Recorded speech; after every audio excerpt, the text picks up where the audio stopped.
Bismillahirrahmanirrahim. Assalamualaikum warahmatullahi wabarakatuh. Selamat pagi Bapak Ibu penilai dan sertifikasi dosen gelombang 1 tahun 2025. Perkenalkan, saya Susiati. Saya merupakan dosen program studi S1 Bimbingan dan Konseling Fakultas Ilmu Pendidikan dan Pengetahuan Sosial Universitas Indraprasta PGRI Jakarta. Video ini dibuat untuk melengkapi salah satu persyaratan dalam pengajuan sertifikasi dosen gelombang 1 tahun 2025, yaitu pernyataan diri dosen dan unjuk kerja Tridharma Perguruan Tinggi atau biasa disingkat PDD UKTPT bidang pengajaran. Mata kuliah yang saya ampu dalam video pembelajaran ini adalah pengembangan profesi konseling. Mata kuliah ini merupakan MKWK, yaitu mata kuliah wajib kurikulum yang dibebankan pada mahasiswa semester 2 dan memiliki bobot 3 SKS. Tujuan mata kuliah ini adalah agar mahasiswa memahami tentang profesi konseling dan dapat mengembangkan diri menjadi seorang guru BK atau konselor sekolah yang profesional, memahami kualifikasi pendidikan guru BK dan konselor, memahami kode etik profesi, memahami rambu-rambu dalam bimbingan dan konseling, serta bagaimana konselor menghadapi tantangan abad 21 bagi peserta didik.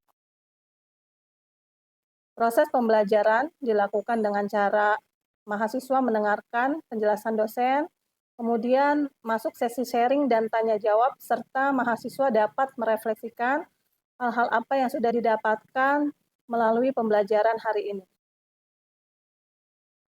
Dalam mata kuliah ada 11 CPL, bisa dilihat dalam tabel sebagai berikut. CPL tersebut kemudian diturunkan menjadi 9 CPMK. Kemudian CPMK diturunkan kembali menjadi 10 sub-CPMK. Sub-CPMK dicapai melalui 14 pertemuan di luar UTS dan UAS secara tatap muka, lewat luring atau offline, dan dilaksanakan secara langsung di dalam kelas. Dalam proses perkuliahan, saya menggunakan modul yang telah disusun secara bersama-sama oleh tim dosen pengampu mata kuliah agar materi yang diajarkan sesuai dengan yang dibutuhkan dan sesuai dengan kapasitas mahasiswa. Selanjutnya, dalam melaksanakan pengajaran, saya menerapkan metode DEI, yaitu Delivery, Interaction, and Assessment. Delivery mengacu pada bagaimana saya menyampaikan materi perkuliahan kepada mahasiswa. Di sini saya akan mengusahakan agar dapat mengajar dengan bahasa yang mudah dimengerti dan dipahami oleh mahasiswa dengan tujuan agar materi perkuliahan tersampaikan kepada mahasiswa dengan baik. Kemudian, interaction berarti komunikasi antara dosen dan mahasiswa. Saya akan selalu menciptakan komunikasi dua arah dengan menumbuhkan dinamika kelas, yaitu mendorong mahasiswa yang masih memiliki pertanyaan atau belum memahami materi dapat menyampaikannya sehingga kelas menjadi aktif dan berdinamika. Terakhir, asesmen yaitu penilaian. Setiap akhir perkuliahan, saya selalu melakukan kegiatan penilaian melalui kegiatan BMB3, yaitu berpikir, merasa, bertindak, dan bersikap. Yang pertama, saya mengajak mahasiswa untuk berpikir tentang apa yang tadi sudah dipelajari, dan di sini akan terlihat tingkat pemahaman para peserta didik. Kedua, bagaimana perasaan mereka setelah mengikuti perkuliahan ini. Ketiga, bersikap, bagaimana mahasiswa dapat bersikap ke depannya dalam mengaplikasikan ilmu yang telah didapat dalam kegiatan pembelajaran hari ini. Kemudian bertanggung jawab, mahasiswa dapat mempertanggungjawabkan semua sikap yang ada dalam dirinya setelah mengikuti perkuliahan ini. Dari sini, saya sebagai dosen menjadi tahu apakah kegiatan perkuliahan yang diselenggarakan dapat berjalan efektif atau tidak.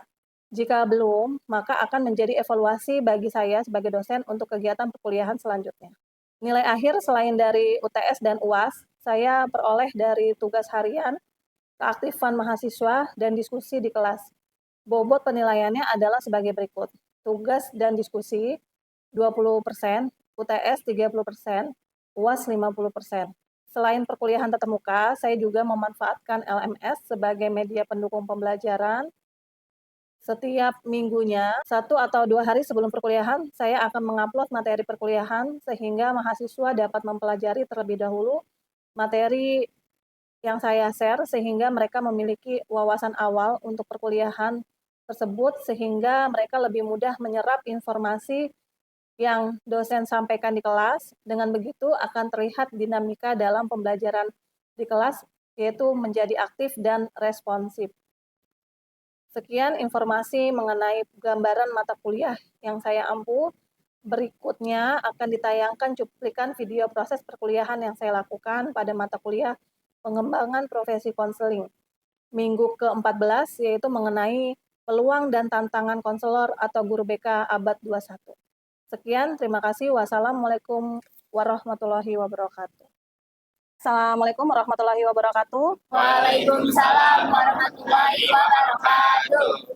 Selamat siang teman-teman semuanya. Bagaimana kabarnya? Alhamdulillah. Ya, alhamdulillah kita dapat melaksanakan perkuliahan secara offline atau luring di kampus tercinta ini untuk pertemuan yang ke-14. Sebelum kita mulai kegiatan kita pada siang hari ini, alangkah baiknya kita berdoa terlebih dahulu. Untuk waktu dan tempatnya saya persilakan. Berdoa dimulai.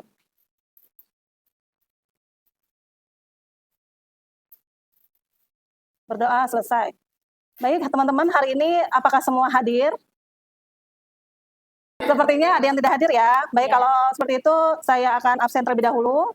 Bagas Hari Wibowo, Hadir, Ibu. Nilam Cahyani, Seli Dwi Wardani, Cahya Dinda Widya, Rizal Khairun, Davia Kurnia, Vindi, Hana Inaya, Wildan, Amalia Nur Rahma, Michael Rinaldi, Kosifi Kansa, dan Inviri Naisha. Ya, alhamdulillah semuanya dapat hadir dan melakukan kita pada siang hari ini. Selanjutnya, hari ini kita akan membahas materi ke-14, yaitu guru BK atau konselor di abad 21. Nah, teman-teman, kira-kira apa yang teman-teman pikirkan terkait dengan kata-kata abad 21? Kalau menurut teman-teman, kita sudah masuk di abad 21 belum sih? Sudah belum? Nah, ada yang jawab belum, Bu? Ada yang jawab sudah, Bu? Bahwa ternyata kita ini sudah di abad 21. Nah, iya, jadi untuk abad 21 itu dimulai dari 2001 sampai dengan 2100, coba. Wow, luar biasa banget ya. Nah, ternyata kita nggak terasa kita sudah sedang gitu ya, sedang berada di dalam abad 21 dan di mana di sini kita sebenarnya sudah merasakan perubahan-perubahan ataupun hal-hal apa saja yang ada di abad 21 ini. Nah, mungkin kalian tidak sadar ketika sebelumnya itu ya, mungkin di tahun angkatannya Bu Susi, itu kita selalu mengatakan bahwa kapan ya abad 21, kira-kira apa ya yang terjadi di abad 21. Nah, ternyata saat ini kita sudah masuk ke abad 21, yaitu adanya percepatan teknologi gitu ya. Nah, jadi di dalam abad 21 ini ditandai dengan berbagai macam kemajuan teknologi dan informasi yang juga memiliki sejumlah kekurangan. Nah, jadi dalam hal ini apa aja tuh? Dalam hal ini percepatan itu dalam hal teknologi, kemudian dalam hal informasi, kemudian dalam hal komunikasi, kemudian adanya perubahan-perubahan dari berbagai macam aspek kehidupan. Nah, itulah yang disebut dengan abad 21. Nah, saat ini kan kamu sudah merasakan nih adanya percepatan perubahan teknologi seperti itu ya. Jadi kalau kita bicara abad 21 ini berkaitan juga dengan era revolusi industri. Nah, jadi dari perkembangan zaman itu kita bisa melihat dari perkembangan revolusi industri, di mana di situ juga adanya percepatan teknologi yang mungkin dulunya itu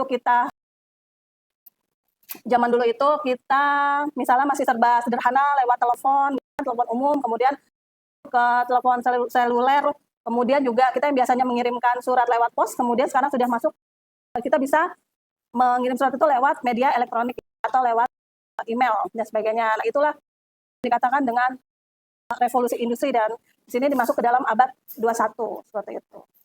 Jadi teman-teman, di samping ada kelebihan juga ada kekurangan. Nah, ini nih terkait dengan tantangan abad 21. Kita bisa lihat ya, dan ini menurut Global Robert B. Tucker 2001 dalam Surya 2011 mengidentifikasi adanya 10 tantangan di abad 21, yaitu adanya kecepatan, adanya kenyamanan, adanya gelombang generasi, pilihan, ragam gaya hidup, kompetisi harga, pertambahan nilai, pelayanan pelanggan, teknologi sebagai andalan, dan ada jaminan mutu. Nah, ini bisa dikatakan sebagai tantangan ya, 10 tantangan di abad 21. Kekurangan di era abad 21 ini. Nah, salah satunya itu adanya kesenjangan digital. Nah, kemudian ada juga tantangan di dalam hal pendidikan, kemudian banyaknya masalah kesehatan. Nah, ini kalau kita bilang ini banyaknya masalah kesehatan, isu-isu disebut mental health.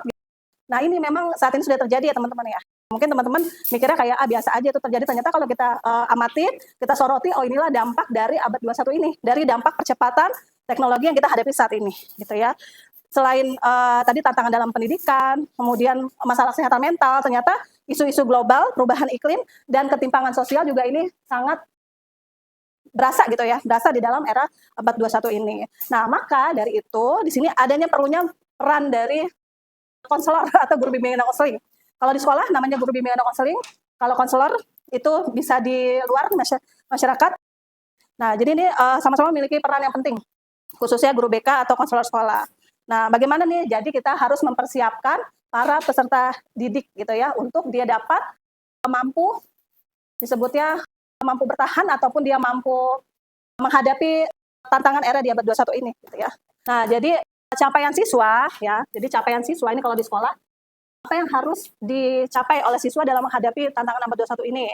Yaitu yang pertama ya, jadi intinya adalah kreativitas, inovasi, berpikir kritis, kemampuan menyelesaikan masalah, kemampuan mengambil keputusan, kemauan untuk belajar, dan kemampuan untuk mengontrol aspek kognitif. Kemudian yang kedua adalah kecakapan yang kedua ini di dalamnya termasuk kemampuan komunikasi dan juga kerjasama. Kemudian yang ketiga ini yaitu kemampuan literasi informasi dan memiliki kemampuan memanfaatkan teknologi informasi dan juga komunikasi. Kemudian yang keempat, kecakapan yang keempat yaitu antara lain menjadi warga negara dan warga dunia yang baik, memiliki pemahaman tentang kehidupan dan karir yang baik, memiliki tanggung jawab pribadi dan sosial, serta memiliki kesadaran dan kompetensi kultural. Nah, jadi inilah capaian yang harus dicapai gitu ya oleh para siswa di sekolah, dan ini siapa yang dapat menumbuhkan ini gitu ya. Nah, dalam hal ini adalah peran dari si guru BK atau konselor sekolahnya. Nah, jadi kalau kita cermati dari poin yang ketiga ini terkait dengan kecakapan ketiga yang harus dimiliki untuk di dalam abad 21 ini, yaitu kemampuan literasi informasi. Kenapa? Karena dengan percepatan abad 21 ini,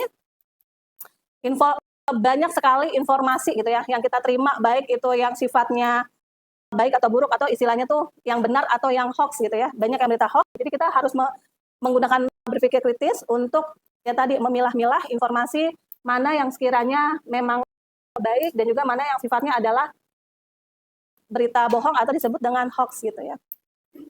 Nah, kemudian bimbingan dan konseling dan peran guru BK. Nah, jadi pertama ini tadi sudah dikatakan bahwa adanya perubahan ya teman-teman ya. Nah, di sini juga telah terjadi perubahan paradigma pendekatan dalam bimbingan dan konseling pada abad 21 yang awalnya itu adalah pendekatan yang berorientasi tradisional, remedial, klinis, dan terpusat pada konselor.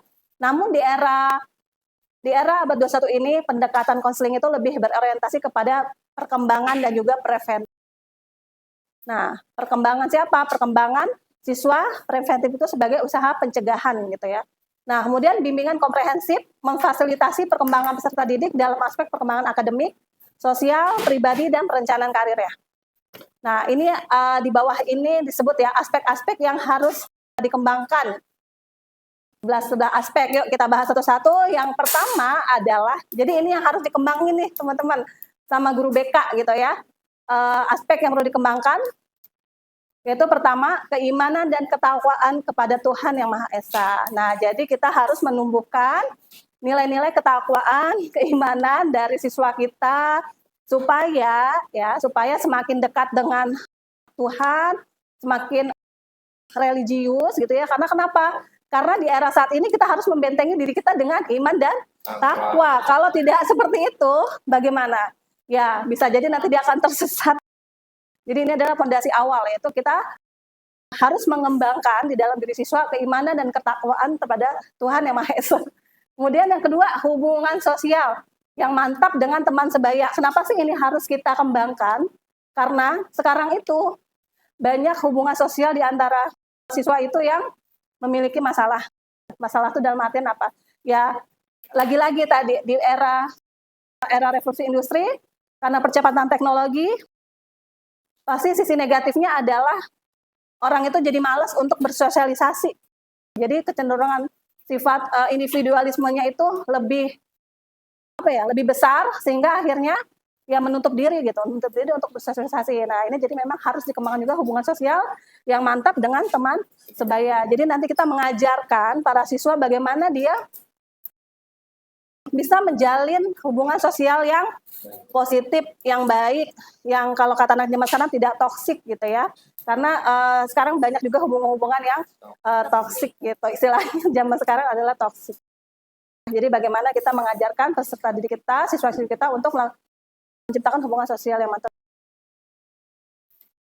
Kemudian masuk ke peranan sosial sebagai pria atau peserta didik atau wanita sebagai peserta didik wanita sesuai dengan norma masyarakat. Nah, ini unik banget nih, karena di eranya zaman sekarang banyak sekali yang berubah, bukan berubah sih. Ya, jadi dia tidak menerima kode TAI. Sekarang tuh banyak banget. Jadi laki-laki mau jadi perempuan menjadi laki-laki, udah pokoknya seperti itulah. Nah, jadi di sinilah peran guru BK juga dapat. Ya, salah satunya ini nih, untuk mendidik para peserta didik itu sesuai dengan gendernya, sesuai dengan kodratnya dia, dan sesuai juga dengan norma-norma yang ada di masyarakat. Gitu. Kemudian penerimaan diri dan penerapannya secara efektif. Nah, ini berkaitan dengan konsep diri. Nah, ini juga bermasalah teman-teman untuk siswa di sekolah ya. Jadi banyak sekali siswa-siswi kita itu yang memiliki konsep diri negatif. Akhirnya apa? Kalau dia memiliki konsep diri negatif adalah dia menjadi orang yang tidak percaya diri, menjadi orang yang sulit untuk bergaul, kemudian ya banyaklah dia kesulitan untuk menentukan pilihan gitu ya, dan dia juga kesulitan untuk mencari jati diri, ataupun dikatakan dia kesulitan dalam hal ya otomatis dia kurang mengetahui tentang dirinya gitu. Jadi dia dalam hal ini, saya tuh apa sih, saya siapa ya gitu. Kalau kita jadi bingung ya, saya siapa, dia berarti udah ini dong. Ya, jadi dengan penerimaan diri, dia mampu menerima dirinya secara utuh, baik kekurangannya maupun kelebihannya gitu. Jadi ini yang terpenting. Kemudian persiapan ke arah kemandirian ekonomi. Nah, ini kita mengajarkan untuk siswa itu jangan boros, untuk hemat, jangan mengedepankan perilaku konsumtif yang terjadi saat ini. Konsumtif karena apa? Mau belanja sudah dipermudah ya, tinggal pencet-pencet langsung datang ke depan pintu. Iya, belanja online seperti itu. Jadi di sini persiapan kemandirian ekonomi, kita mengajarkan bagaimana dia mengatur keuangannya supaya dia memiliki persiapan ekonomi yang baik untuk kedepannya. Kemudian persiapan dan pemilihan pekerjaan. Nah, ini berkaitan dengan bimbingan karir ya teman-teman. Jadi kita memberikan bimbingan karir, tujuannya adalah untuk persiapan dan pemilihan pekerjaan, supaya peserta didik kita tidak bingung lagi untuk menentukan arah karirnya, nanti bagaimana dia mau menentukan sekolah lanjutannya, kemudian dia mau memilih pekerjaannya apa, profesinya apa, tentu saja sesuai dengan bakat dan minat yang dia miliki. Kemudian selanjutnya yang dikembangkan aspeknya adalah sikap dan perilaku emosional yang mantap. Nah, sikap dan perilaku emosional ini juga sangat penting gitu ya. Karena kenapa? Karena ini berkaitan sama kecerdasan emosional. Nah, kecerdasan emosional itu adalah kita mampu mengelola emosi dengan baik, sehingga kenapa? Ya, sehingga kita menjadi orang yang memiliki emosional yang stabil, jadi kita tidak mudah bad mood, tidak mudah galau-galau. Nah, kalau yang sering galau-galau, sering motivasi turun atau apa, kita perlu kita ya mengelola emosi kita. Mungkin kita perlu belajar lagi bagaimana meningkatkan kecerdasan emosional kita gitu ya. Oke, selanjutnya sikap positif terhadap perkawinan dan kehidupan keluarga. Nah, ini juga harus bisa diberikan pengetahuan ini. Kenapa? Karena nanti ke depannya kan peserta didik kita akan menghadapi yang namanya perkawinan dan kehidupan keluarga. Jadi bagaimana nih sikap yang positif di perkawinan dan keluarga supaya apa? Karena ya tadi juga supaya era sekarang zamannya juga banyak anak-anak yang broken home gitu. Jadi anak-anak yang bermasalah berasal dari perkawinan dan kehidupan keluarga yang kurang efektif atau tidak sehat. Jadi memang perlu menumbuhkan sikap positif terhadap perkawinan dan juga kehidupan keluarga. Nah, di sini kita bisa menjelaskan peran-peran gitu. Peran-peran anak itu bagaimana di lingkungan keluarga gitu ya. Jadi dia bisa menjalankan perannya dengan baik di dalam lingkungan keluarga, dan juga dia menghormati gitu ya, menghormati orang tuanya gitu di dalam keluarga. Kemudian yang selanjutnya adalah kita mampu mengembangkan keterampilan intelektual dan pemahaman konsep yang diperlukan untuk menjadi warga negara yang baik. Nah, ternyata selain kalau tadi kebanyakan ke arah ini ya, pengembangan pribadi ya. Namun kalau ini ya sama juga pengembangan pribadi, cuman sifatnya itu ke bagaimana kita menjadi seorang warga negara yang baik gitu. Nah, ini kalau contohnya apa ya kira-kira? Ada nggak, pernah ada kasus nggak?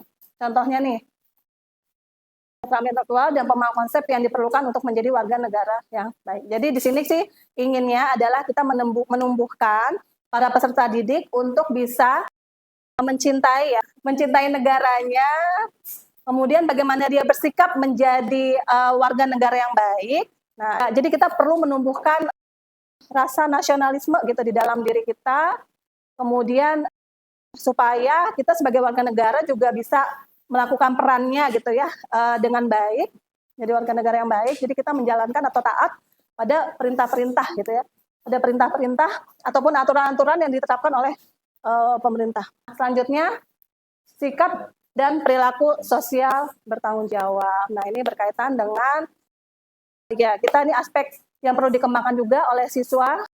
Jadi dalam berperilaku sosial ya, hidup sosial kita harus memiliki tanggung jawab.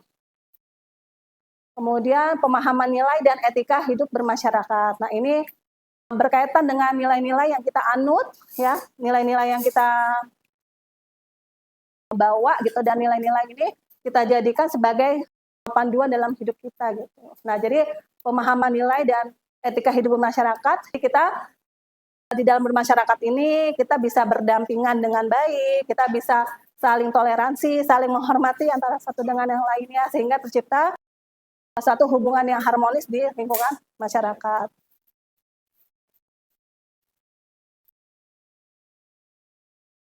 Teman-teman, sampai di sini bisa dipahami materi kita? Iya. Kira-kira ada yang ingin ditanyakan terkait dengan perkembangan guru BK dan konsolidasi abad 21 ini? Saya mau bertanya, Bu. Sebelumnya izinkan saya memperkenalkan diri, nama saya Pasifi Kansa dari kelas R2E. Izin bertanya, bagaimana cara kita untuk mempersiapkan diri sebagai calon konselor? Baik, terima kasih Ko Sivi untuk pertanyaannya. Jadi bagaimana peran konselor ya di dalam cara mempersiapkan diri kita sebagai calon konselor kepada siswa ya untuk menghadapi era abad 21 ini. Nah, jadi yang pertama adalah seorang konselor itu harus memiliki sikap profesional. Nah, dalam hal ini sikap profesional berarti berkaitan dengan kompetensi gitu ya, kompetensi dalam hal bidang ilmuwan yaitu pedagogik. Nah, di mana konselor ini harus tadi ya berkaitan sama literasi, dia harus banyak membaca gitu ya.